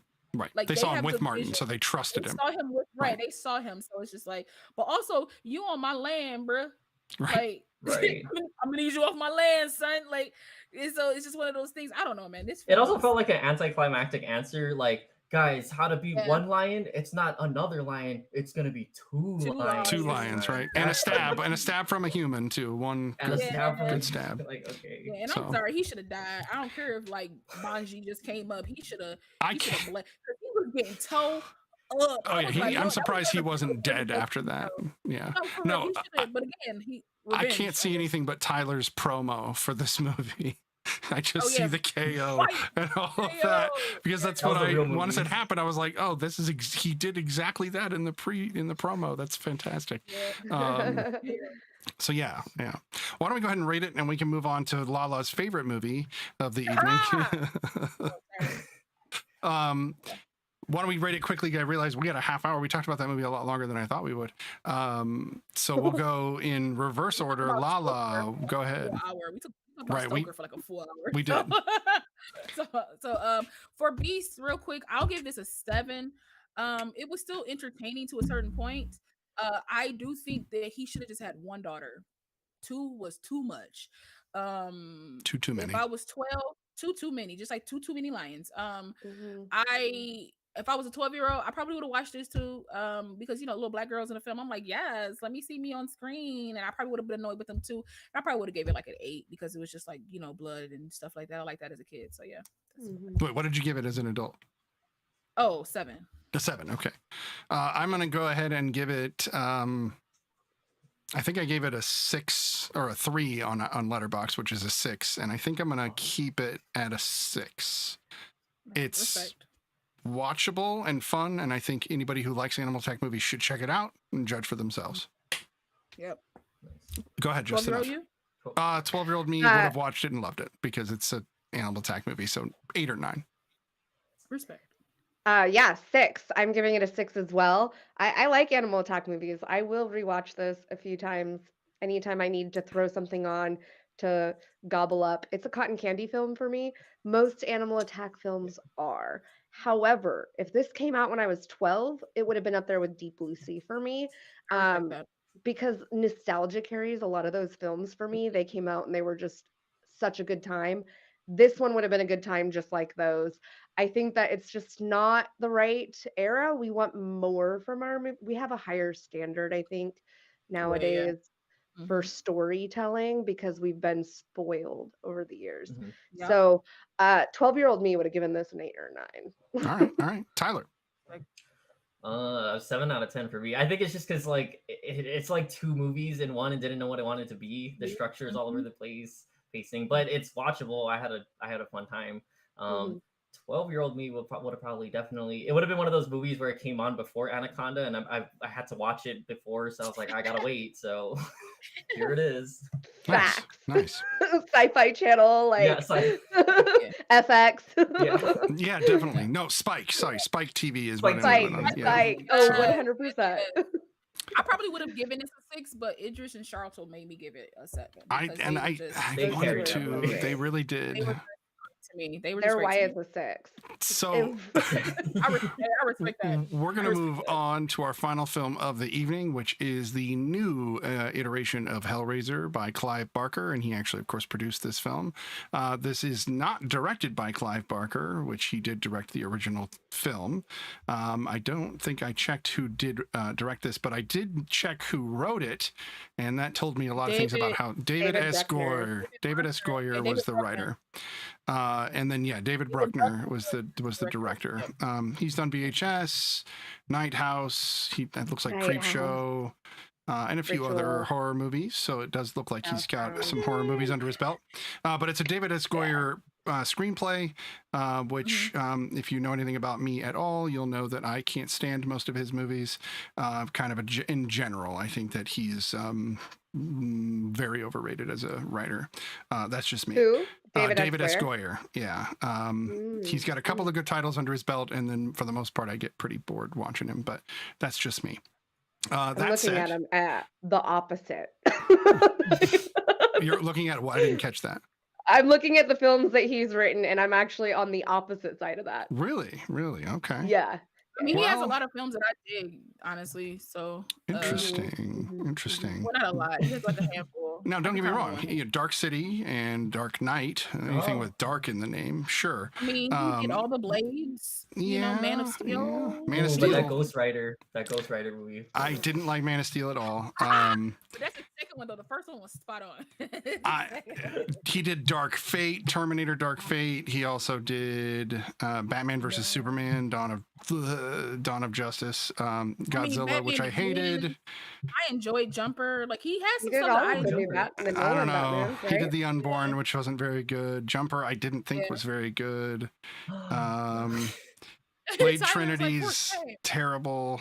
Yeah, no, I I'm just a for the most sucker part. for the yeah. Unborn too. This is so funny. He Okay. did Death Warrant. Oh, I don't know. For He's me, the so first there's a couple of good Blade- ones, but that's about it. First two Blades are solid. The second one is my favorite, but the first two Blades are the second I'm one's gonna my give you favorite that. too. The second one's Guillermo del Toro, so I'm going to give it a lot of credit because it's I'm del Toro, learning so so that's much good stuff. about this scene. It's so amazing. But let's talk about the movie that we have going on tonight. We can talk about David S. Goyer a whole nother evening. So we've got Hellraiser, and of course, this brings the Cenobites to head with anybody who opens up the box. And, you know, if you don't know the story, then, well, you're watching the wrong show, honestly. Why don't we start with Lala? What did you think of Hellraiser 2022? This is not for me. This is not for me. This this is not. This film made me want to watch the original because I've never seen any Hellraiser ever. Oh, in my really? life. So this is Okay. the first Hellraiser I've ever partook in. I don't think you're gonna like the original either. But it made me want to watch the original. I like the design of the characters. I love how they look. I was interested in the storytelling of like this box that like was like a sacrifice. You had to go through stages. I was there for it. For this movie to be 2 hours on the nose, the pacing was atrocious. 2 hours? It's 2 hours. 2 hours, The 1 minute. The pacing was atrocious. I was like, somebody save me. Give me the I box. gobbled it Give up. me the box so I can get cut. So I can just die. Like, No. I can get tortured off of this. Where the Cenobites when you need them? Because I was Where are these sites? Damn. It's like, because honestly, for me, it was just like, again, I like story. Okay, I like story. If I wanted to watch something that was like Sharknado, like that barely got a story, just like wild and crazy, I would watch that. I like story. I didn't care about any character in this movie, so all of them could have died. I do not care. I don't care about this girl was on drugs. I don't care that her brother kept trying to help her because 100%. there's nothing tying me to these people. We just came into their lives and they're arguing. Why do I care about them? I see no love between. I see the brother loves his sister, but it feels like he's obligated to love her. It's not like he loves her and he's just like, stay in your room, don't do drugs. I'm gonna go have sex with my boyfriend. See you later. It's just like, I don't like, what do you want from me in this film? I was like, I don't understand what's happening. But then it was like people that shouldn't have died. Nora shouldn't have died. She was just being there. She just a person. It's this movie. Can we talk about that specifically? Sorry, like Nora's character, she's like the one Asian, I think she's French, Vietnamese, I think I looked up. And it just threw me off because for some reason, I don't know if you guys felt the same way, but her death scene felt extra long for some reason and extra brutal for like no reason. They wanted to torture her for some odd reason. Give me the reason. Oh, I think that was just story timing, to be honest. Every kill got more and more intense. The first one you don't even see. Not really. You see the very, very first one, the opening one, that sets the level of terror that's to come. But after that, it's a stalk. It's a slow stalk. And once you get the first kill, you don't see it. You just hear it. Once you get to where we've seen them now and we know what's going on again and they come for her, it was because of the owner of the house that she was even targeted. He like stabs her with it. But it's rough. But film is like, her death scene was actually intriguing because it was just like I like when Pinhead was talking. But also, it's my favorite death. Like, I love when Pinhead's like talking. But my whole thing was just like, it's just not enough for me to care about any of these people. This Mhm. movie was Yeah. 2 hours. You could have given me something in between that first scene we see, and then 6 years later. Why do I care that it's 6 years? Why do we jump so hard? I get it because you wanted this like you wanted Gorn. I cannot never pronounce his last name, but the actor that played like the millionaire or whatever, I love him in Mhm. everything he does. He plays bad so good. Mhm. Ever since Practical Magic, I was like, I am I'm not going to upset. try to pronounce that guy's name. Sorry. No, it's like Gorn Vishnu or Vishnik or something like that. But That's like, I Vishnik. close. love him. That's close. Yeah. It's something like that. I love him as an actor, but I was just like, this movie was a lot, you guys. I watched this like, who am I going to yell at on the podcast? Because they made me watch this film, and it's snitty. It's snitty. Like is. I was You just thought like, it was gonna be me. I did, and I was going to yell at you. I was going to say, why would you do this to us? You know this genre. You know it better than it. I was just- wouldn't I have hadn't seen it yet. I recommended literally was I like, here's Hellraiser. here's the new Hellraiser. It's got a female pinhead. We got to I try love- it out. We got to try it out. I love the aesthetic. The designs of every Cenobite was amazing to me. I love the one girl. I think she's like Asian. She has like it was like a stretch. It was They kinda called like her a the head. That was Gasp. trippy. Yeah. The Gasp The was the Gasp. characters. Yeah. All Gasp. of them were fantastic. I know. I love. To me, that was the best part of the movie. If I watched it for anything, it was for the creature design of the whole thing. But also, everybody was walking too slow. Everybody was moving too slow. I'm like, y'all afraid? I Just want don't to stay say in the back. Do 3 of the something. Cenobites were women. 3 of the Cenobites Yeah. were women. 2 of those women were Asian too. Mhm. Yeah. Yeah, and That was like cool. they were the most beautiful creatures No, they were. I've Oh my ever god. seen in my life. Crazy. No, they I am the were. target audience for this movie. If you guys were Facts. wondering, Facts. it's me. I loved every bit of this movie. I I would've didn't loved want to this. care about any of them. I agree, did though. kind of because I understood that they were going through some normal hell. They were going, they had bills to pay. They had life that they were living, and some of them living too much. And I was happy to watch them get ruined, just destroyed, because that's what the Cenobites are for. Right. They're I wanna be coming in onto light. Earth to divvy up some hell. No. Okay. And So I'm gonna be in no, there I'm with right you. now. beautifully. Let's. I know that we don't want to talk about another film when talking about this film, but it is important to some degree to talk about the original film in the sense that the original film has no real protagonist. The original film has a couple of really shitty people that are going through some really shitty things because they deserve it, and you get to watch them go through torture, or at least the main character goes through torture. I'm gonna have to watch the original. But the Well, and then first Casey movie, Cotton, who just got yeah. thrown into it. right? But the first movie is also disheveled because Clive Barker is a very specifically interesting director. He does not have like traditional ways of approaching films, so there's a lot of like, wait, what the fuck? Like that's Right. the first 2 movies are loaded with that sentiment, and they're way more visceral than this film. This film does have a great aesthetic. The looks of the Cenobites are amazing, but there's so much more gore in that original film, even though it's 40 years old. Shied away. I feel like they could have Yeah. went. These things are like pleasure, and they don't know what, like they can't distinguish between pleasure and pain. It's all the same to them, however it is. Like you could have went so much deeper in what you were doing, and it just felt like they were like on the surface of some stuff. Like they didn't go as far as they could have went. Because my thing is this: if you're going to give me a brother sister story, you got to make me care. Like So- you said from the first one. The first one was like, it's whatever. Bad people doing bad things, then they get tortured. That's something I can get on board with. But if you're gonna show me these 2 people, like make me care about them, because I didn't at all. So I'm going to be honest. I think that that's partly because this was marketed as a remake or a reboot, and it's not. It's more like a requel, a sequel that is in the same universe and on the same lore. It's meant to be just another story amongst the Hellraiser universe, happening to different people. So I think part of the problem is you should have known to watch the other Hellraiser movies and understood the lore before watching this, I think. Because to some That's degree, bad.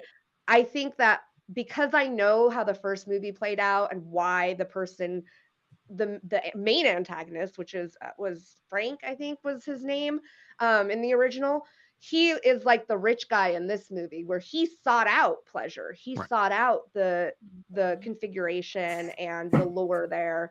And in this one, you don't see that guy. You never see that guy till the end again.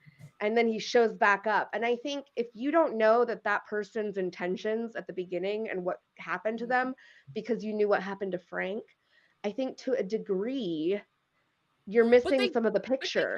But they kind of showed it. I just felt like they went again, just like Beast. I felt like it was two films in one, and they kind of like mushed together, because like they show you in the beginning that she lured this like homeless boy to this party, like this little lavish party, and then like he came in and he got sucked into the thing. Like you could see that he did that on purpose.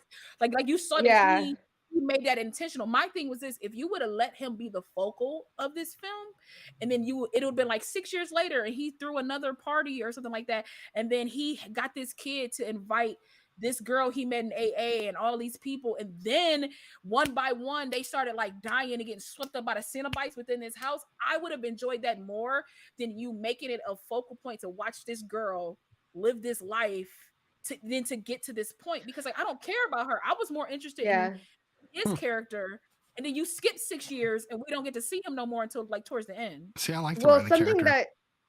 Something about I liked her too. She commands the screen really well for being, I don't know, I think typically I would be really annoyed with that character, but I think that she just pulled it off to make me feel like she's just trying to numb life. And I understood that and I related to that quite a bit. But I think the point of like wanting me bringing up the original a little bit is because we know Frank, it did not turn out well for him. And so in the back of my mind, I also know that it did not turn out well for this rich guy. So I was waiting for some return of this guy when I saw this, to see what he's been going through. Because I know Frank in the original was being flayed in hell, kind of a thing, the whole time, and escaped. He just managed to get away. Whereas this guy, what has he been going through? Like he had someone else pay the price. This was different to me. This was a new story. So I was waiting to see how it played out. But it also gave me very similar vibe to the Evil Dead requel, where it had this like aesthetic that I was sucked into the look of it and wanting to see this new lore, this new avenue, that I didn't feel the length. I loved this movie. I gave it really high scores, but I also really loved Evil Dead. And I remember that was not received well when it came out either. I'm with you on the Evil Dead remake. I loved it. It was beautiful. Watched any of the Evil Deads. I tried and I fell asleep. So I'm gonna try again. That's great. I think a lot of I know we're watching next week. Sorry. We're going to do an Evil Dead everything now. If you've never seen Evil Dead 2, that's the best horror comedy movie ever made, period, point blank, period. Justine's point, I understand. Like, I feel like if you're a writer and you're going to remake something or like reboot it or maybe make a continuation of something, if you're going to do that, I shouldn't have to go back to the original to have information. If you're going to remake something, if you're going to call this a remake or a reboot, I shouldn't have to worry about what the previous one was for me to understand this. So the fact that these elements were happening and like you had the information in your head to be like, oh snap, something about to come. I didn't have that. I'm following this story and I'm like, you're missing something. But what about, how did you feel, Tyler? Yeah, I was gonna say, Tyler, what is your thoughts? I'm with you on it. Like, I didn't really care for so I had an argument with someone on TikTok about it because they were messaging me. They're like essays, but I was just like, yeah, it's hard for me. Like, it's cool that your main character, it's okay that they're flawed, and I think they should be, but to make them so flawed to the point where like now their choices are also, I can't follow this character. There's no way to connect to them because their choices are so terrible or like almost completely illogical. It felt like a lot of her choices were made to move the plot. But I think part of the issue with that is because we didn't get enough of her relationship with these other characters. They sort of just appeared to die. Like, that's what it felt like a lot. And I think a lot of that was missing. And the person was saying, like, by the end, you're supposed to know that, like, oh, she has to live with her regret and stuff. I'm like, that's cool and all, but they didn't show that in the movie to me. Like, it was too distracting for me to get that. Like, to Justine's point, I want to live with it too. I think we all might have made that decision she made at the end. to Justine's point, though, or even to Biggie's point, these characters are the Hellraiser approach is here's some characters, watch them suffer, and that's kind of the point. The point isn't the characters, it's the suffering. That's where I have a problem with it. I don't think there was enough suffering, right? And it's kind of from the beginning. But for me, the way you described the first Hellraiser, that makes sense. Yeah. I'm like, oh, that's why I want to go see the first Hellraiser, because I'm like, okay, that makes sense. But this one is it's like character driven until this point. And so if you're not going to drive it in the right way for me to get connected, then them dying is just like, okay, them dying. Like, I don't care that anyone's dying. What's the point of telling me that she's an addict, that her brother keeps trying to help her, that, like, you know, all these things, if you're not going to make me feel attached to her, so when things happen to her, I'm like, no, don't. I want to be like that and not just be like, yo, everybody die so this movie can end. That's how I felt. I was like, everybody just die. So here's what I suggest. Watch 1, 2, and then watch 3, and then come back and watch this. And once you've had 3 on your palate, you're going to enjoy this movie. Okay. And that's maybe. I wouldn't say that. Really? I'm not going to say that. No, I'm not going to say that, because I think Hellraiser is one of those franchises that if you didn't see it a long, long time ago, it's not going to be for you. That's just my opinion on it. I think some people, I feel this way about the Nightmare on Elm Street ones too sometimes. Like, if you've never watched them before and you're not someone who was raised on that type of horror, it's not going to be for you. It's just not. If you tell me that you like films, like you like the A24 horror and you never watched 80s horror, I'm not going to say you should definitely watch Nightmare on Elm Street. You're going to love it. I don't think you're going to love it. I just don't think you are. But I think if you're missing the lore, I recommend reading Hellbound Heart. That's what I recommend. Get the lore and then enjoy the beauty of this film as a companion to it. Because I think what they did nail on this was the marketing of the Cenobites, and especially of Jamie Clayton as Pinhead, because they nailed it, I think. I think that when she comes out and what was her name again? Lori? Is that what you said her name was? Riley. Right. No, the girl who died the most. Nora. Nora. Yeah. When she comes out and she's talking to her, like, what do you pray for? And like, she's going on about why pray for that. There's no music in that. There's music in suffering. And she sticks the pin in her throat and it makes this beautiful sound. I'm like, dark, because it's beautiful. She just pulls out a violin, right, and just I'm like, yes. I ain't make that noise. And the way that they stretched the van out and had her like in that the was mirror, cool. Yeah, the way that they did that, I think in this movie was so cool. There are some elements for me. If they would have made this about the Cenobites and not about the humans, I probably would have been more on board. But it is. I hope there's a sequel. But it's kind of not. The majority of the story takes place from Riley's point of view, and it's about Riley, about what she's going through up until she like gets this box, and then finally because she gets the box and then she tosses it somewhere, and it's about her more, and then when she gets kicked out, she gets the box, and that's when the movie starts. That's so interesting. For me, if it was more about Pinhead and the Cenobites, if they were present more, maybe you took us to their realm and they were talking, or maybe you did something. That's Hellraiser 2, by the way. I would have been way more into this movie, but because you have given me a person to latch onto, but nothing to latch, I'm like, see, I was latched on the Cenobites. The Cenobites were my main focus this entire time. I was excited for them. When I saw the chains in the first kill, I wanted more immediately, and then I was waiting for them as they slowly stalked their presence just got more like suffocating in the film. And to me, that's exactly like a creature feature should be set up, where you have like glimpses of carnage, but you don't start to get it until you get glimpses of it, and them just stalking into the scene at times. The girl in that hospital scene was so good. And then you get to this house and it's very 13 Ghosts. 13 Ghosts, like, totally.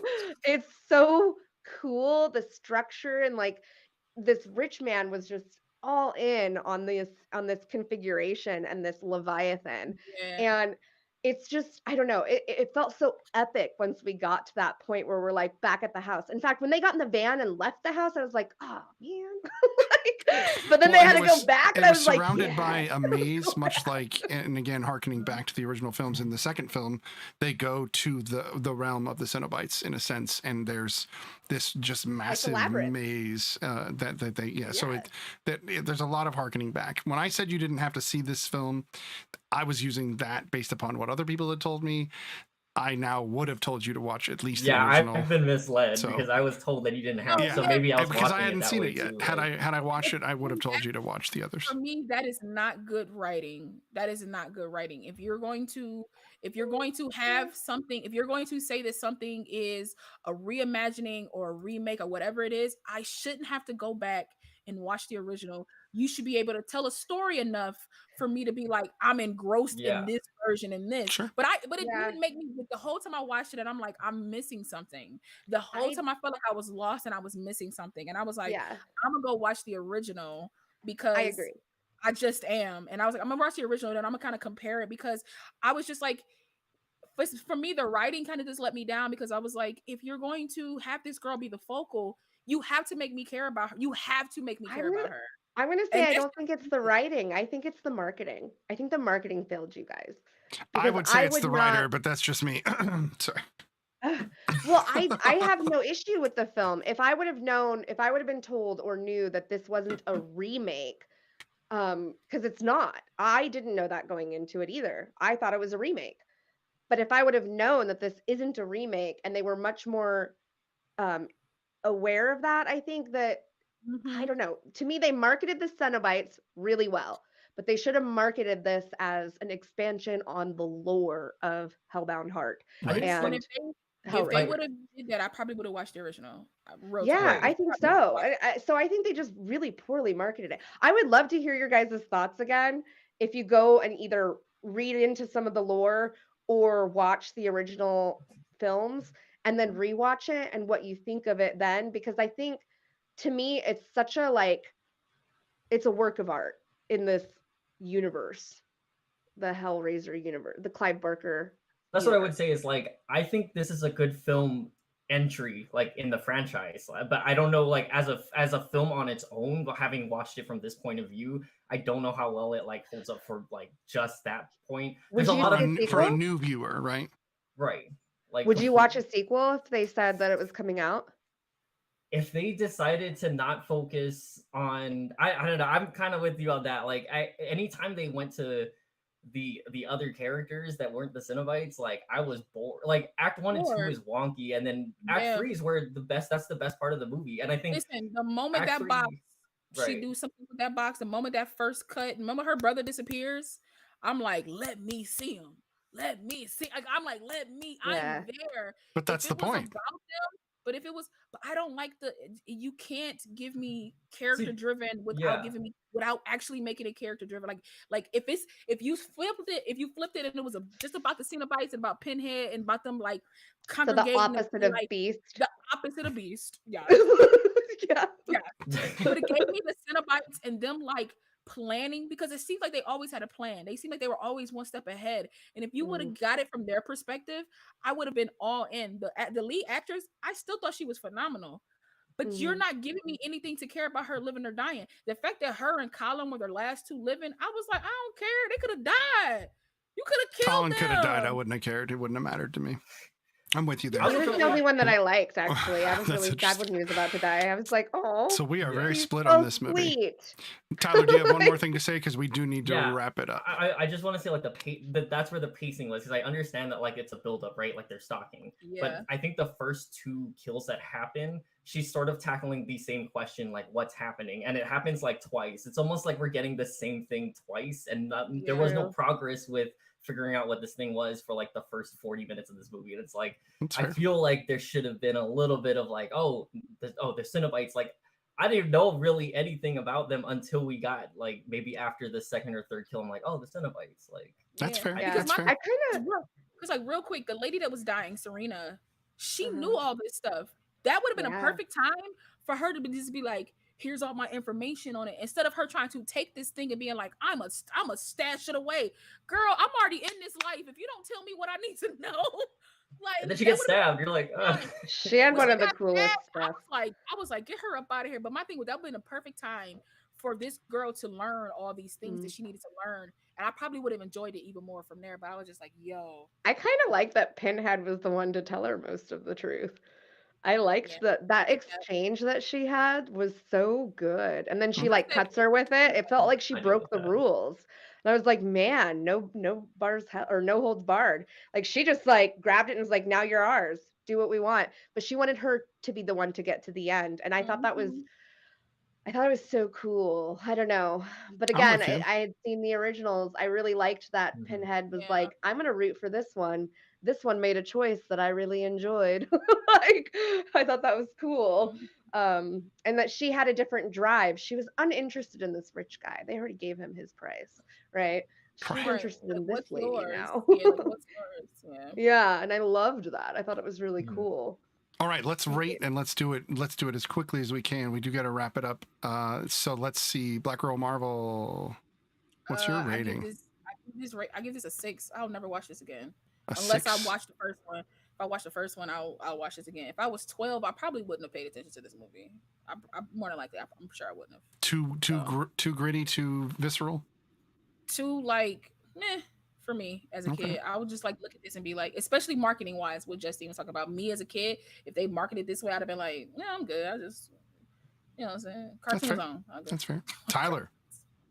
6.5 for me. I think I will say though, my rating is definitely probably going to change once I watch the originals. Like I feel like I'm probably going to enjoy it for sure. Or it'll go lower. Like it's possible. You never know. You never know. Yeah. Justine. I gave this one probably an 8.5 out of 10. I think it's gorgeous, and 12-year-old me would have probably given it a 9 or 10. Nice. I loved the Hellraiser movies when I was younger, and I don't know. I felt this one was much more sensual than the originals. In fact, it felt much more like I can see it being very sexy whenever they came out, even though it was so much gorier. The vibe was just on it for me. I loved it. For myself, I miss a lot of that clad leather that Pinhead had. I wish there was a little bit of that, but they were all naked with all of their flesh showing, which was great.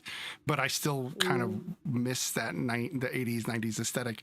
I'm going to say 6.5. Yeah, about a 6.5. I might watch this again if they make a sequel and I want to kind of rewatch. I'd probably watch it, but I would have watched this when I was younger, and I probably would have loved it more then, just because it would have been look at all the crazy flesh tearing and all the horror tropes that I love. And yeah, the Cenobites were pretty fantastic. Although I have to say, the Chomper in this one was not as freaky as the Chomper in the original. Just didn't get me as bad as the original. But I'm desensitized. So Asphyxis or whatever, Asphyxis. The one that was like all bound up and then like got released. That was my favorite. Yeah. Oh, it's so good. I followed that person on TikTok. They did amazing. That's awesome. Obsessed. Yeah. Well, that said, thank you, Justine, for joining us tonight and for reviewing these movies. It sounds like we're going to be doing an all Evil Dead next week because I cannot believe Law's never seen any of them, and we're going to force her down the rabbit hole. And it will be 4 films. I'm so sorry, but it is 4 films. So it's my Michigan native, so it's fine. Exactly, and it was filmed right down the road from you. So the Evil Dead remake, prequel, whatever, you probably would have felt just like you did about this Hellraiser one if you hadn't watched the original Evil Dead films too. So at least you're going to get a better at-bat with that one. I think this film is going to be like Evil Dead in 5-10 years. I think it's going to be that. It'll be liked finally after 5 or 10 years. Yeah. Yeah. That's fair. Yeah, that's my prediction. This has been episode 3 of season 2 of The Real Study, and you have been great students. Thank you for being here, real students. And thank you all hosts for being here. You guys are awesome. And we will see you next week. Bye. Goodbye.